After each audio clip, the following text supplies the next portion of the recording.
Alunos, continuando nosso estudo sobre as rebeliões na América Portuguesa. Vamos estudar mais duas rebeliões. Essas duas rebeliões já trazem a bandeira da independência, a proposta da independência. Conjuração Mineira aconteceu na região das Minas Gerais, quando? 1789. Qual era o contexto anterior? 1760, as minas de ouro já estavam esgotadas. Além do mais, a coroa portuguesa, o governo português proibia a instalação de indústria no Brasil. E essa política opressiva empobrecia os habitantes da colônia, aumentava o medo e a insegurança nas Minas Gerais. E para completar, em 1788, o novo governador da região, nomeado por Portugal, enviado de Portugal, ele vai decretar a derrama. A derrama era a cobrança forçada dos impostos atrasados. A derrama era cobrar todos os impostos atrasados. E os colonos estavam devendo uma quantia muito alta. E dizia o seguinte, a quantia era um clima de revolta no mocono da população. A capitania das Minas Gerais devia a Portugal mais de 5 toneladas de ouro, muito dinheiro. Era muito imposto na época atrasada. Os colonos diziam que não podiam pagar porque as minas estavam se esgotando, não tinha mais ouro, as minas já tinham acabado. As autoridades portuguesas diziam o contrário, não, está sendo desviado. Então veja os dois discursos, um a favor, dizendo que se defendendo, que não tem como pagar porque as minas estão esgotadas, o outro não, o ouro está sendo desviado. E vai aumentar o quê? O controle sobre a situação. E reagindo a essa situação opressiva, um grupo de homens vai se rebelar, se organizar para planejar a revolta, para programar a revolta. Começou a se reunir em Vila Rica para planejar a rebelião. E esses homens eram a maioria de elite. Tomás Antônio Gonzaga era juiz da vila. Cláudio Manuel da Costa, advogado intelectual. Inácio Varenga Peixoto, dono de jazidas. O padre Oliveira Rolim, chefe político do Arraial do Tijuco, atual diamante. Ele era agiota, negociante de diamante. Padre Carlos Correia de Toledo, dono de terras minerais e de uma grande fazenda de produzir milho e feijão. Joaquim Silvério de Reis, controlador. Como se vê, em sua maioria, homens ricos, alguns deles endividados. Mas entre eles tinha o Tiradentes, que tinha sido dentista, prático, tropeiro, garimpeiro. E também, com 30 anos, se tornou alferes, um cargo que hoje corresponde a segundo tenente. Então, esses eram os conjurados, os revoltosos, os que vão organizar essa rebelião que foi chamada de Conjuração Mineira. O que os conjurados defendiam?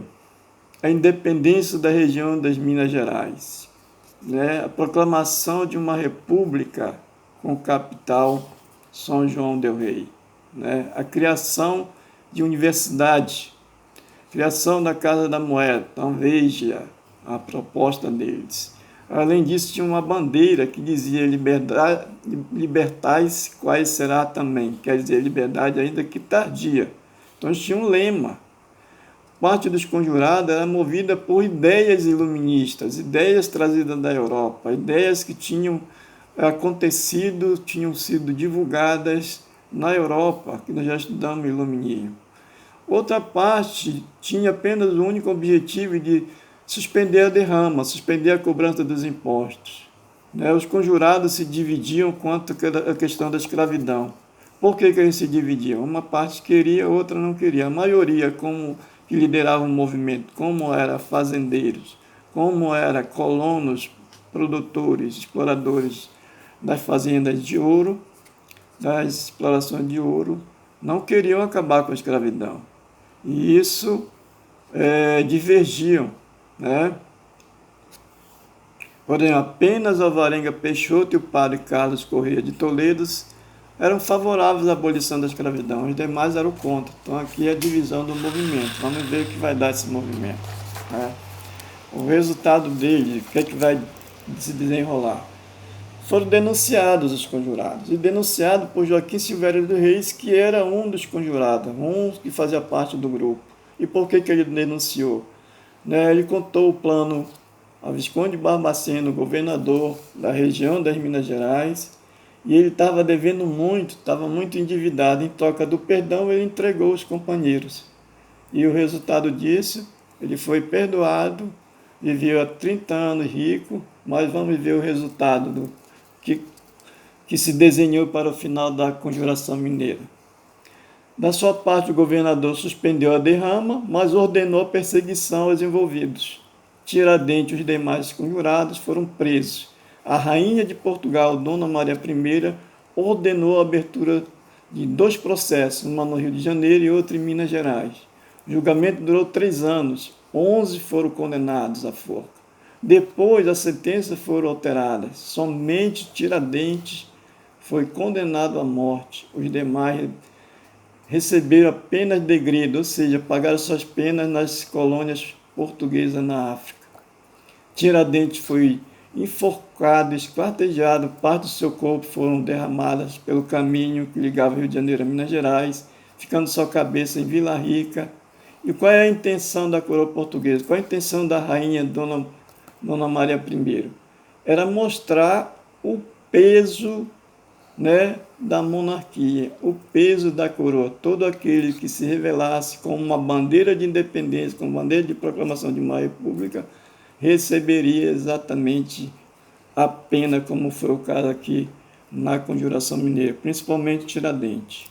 Conjuração Baiana vai acontecer em Salvador, 1798. O que está acontecendo em Salvador? As necessidades, né? Olha só, vamos ver o contexto.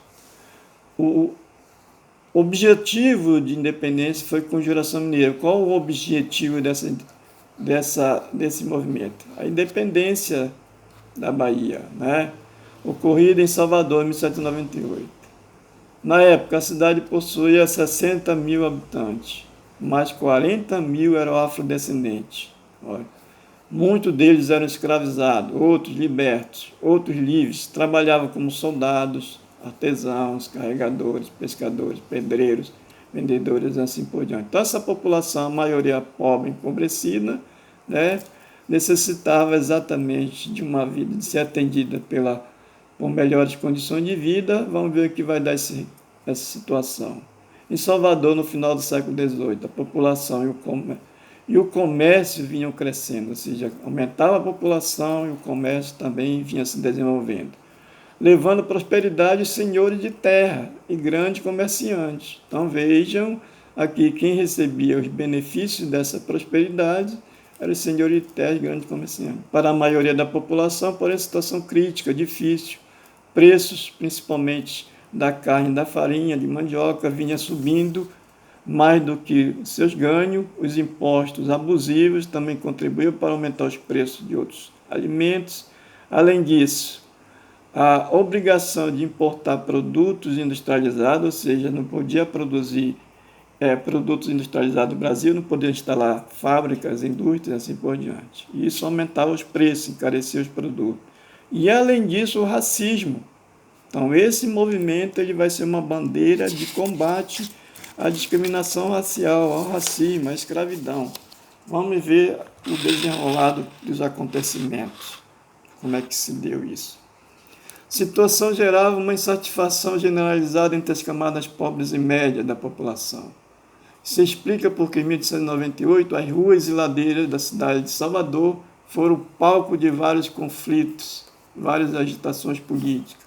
Entre os insatisfeitos estavam alguns intelectuais, como o médico Cipriano Barata e padre Agostinho Gomes, que começaram a pregar ideias de liberdade, igualdade, fraternidade, ideias da Revolução Francesa, né? Pessoas pobres, artesãos, soldados, trabalhadores, escravizados, libertos. Alguns homens ricos também participaram do movimento, se sentiam atraídos pelo movimento, pela possibilidade de romper com Portugal, estabelecer o livre comércio.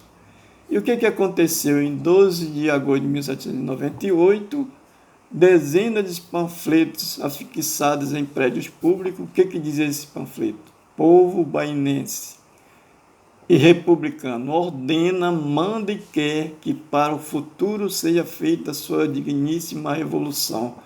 Então veja que isso é muito radical para a época.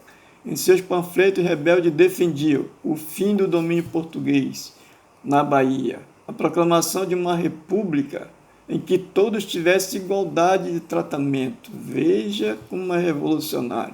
A abertura do Porto de Salvador para o livre comércio, a diminuição dos impostos, aumento dos soldos e da oferta de alimentos, o fim do preconceito contra os negros.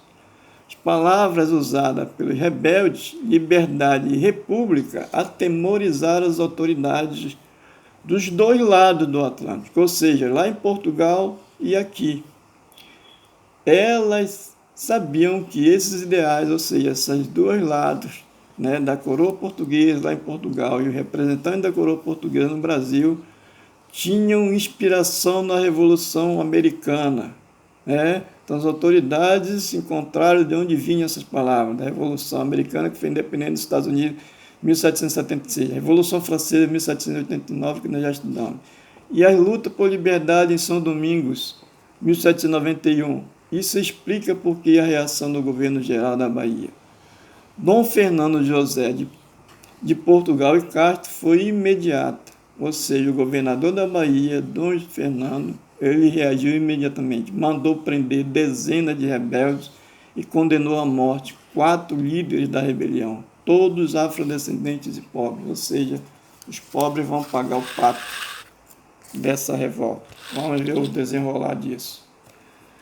Em 8 de novembro de 1799, por ordem da rainha Dona Maria I, os soldados Lucas Dantas e Luiz Gonzaga das Virgens, os alfaiates João de Deus e Manuel Faustino, todos filhos e netos de escravos, foram enforcados, esquartejados na Praça da Piedade, em Salvador. Então, vê o resultado, tão quanto muito parecido com da Conjuração Mineira.